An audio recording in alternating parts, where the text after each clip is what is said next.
Hey everyone, Vince here. If you don't know me, first off, thanks for tuning in. I'm a real estate investor, husband, and father of two. This channel is focused on helping you obtain and live the life that you want.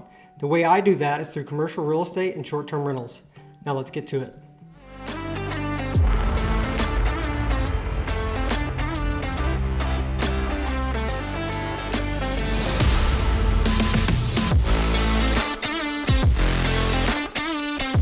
All right. I've got what I think is an exciting episode today. We're going to be talking about Airbnb, but specifically why arbitrage exists and how to capitalize on this market. So have you ever heard of short-term rental arbitrage? It's the latest craze in the real estate world, and it's basically a fancy way of saying rent low and list high.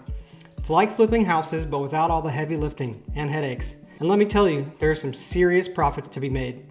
But why does Airbnb arbitrage exist? Well, it's really simple. With the rise of platforms like Airbnb and VRBO and HomeAway and all of those, people are looking for unique and affordable accommodations when they travel. And landlords who used to only rent to long-term tenants are starting to see the potential for higher profits by listing their properties on short-term rental platforms. Before we can talk about how you can capitalize on it, let me say these few things. Demand for short-term rentals is not going away. Landlords need their properties rented, and you can provide a valuable service for them, making it a win-win for each party. Hotels, they don't provide the home away from home that most people are looking for. Airbnb and other platforms have filled that gap. You can now easily join in on the market share that exists today. So, how can you capitalize on this trend? Well, here are 5 tips. Number 1, many property owners are not interested in managing short-term rentals themselves and prefer to rent out their properties on a long-term basis.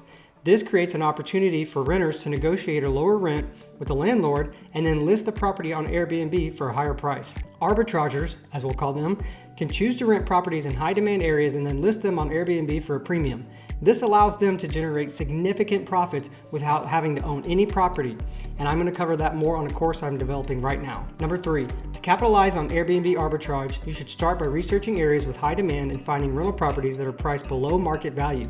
Negotiating lower rent can also help increase profitability. Number 4, once you've secured a property, it's important to furnish and decorate it in a way that will attract Airbnb guests. Creating a listing that stands out and offers unique features can help drive bookings and increase profits. Number 5, effective management of the property and communication with guests is key to success in Airbnb arbitrage. Maintaining a high level of customer service and keeping the property in top shape can lead to positive reviews, repeat bookings, and ultimately increasing your profits even more. Airbnb arbitrage exists because some people prefer to rent out their properties on a long-term basis and avoid dealing with pesky short-term guests. To capitalize on it, just find a cheap rental property, add some questionable decor, and voila, you're a short-term landlord. I'm just kidding.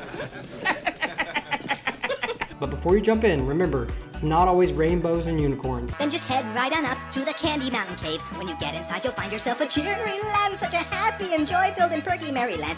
There are risks involved, like getting kicked out by your landlord if you don't get their permission, or dealing with difficult guests, which is part of the customer service industry. But if you're up for the challenge, it can be highly profitable and an easy barrier to entry into real estate. If you found this video helpful, it would really help me and others out if you would like, subscribe, and share this video. I got more coming on Airbnb, so stay tuned, and I'll see you on the next one.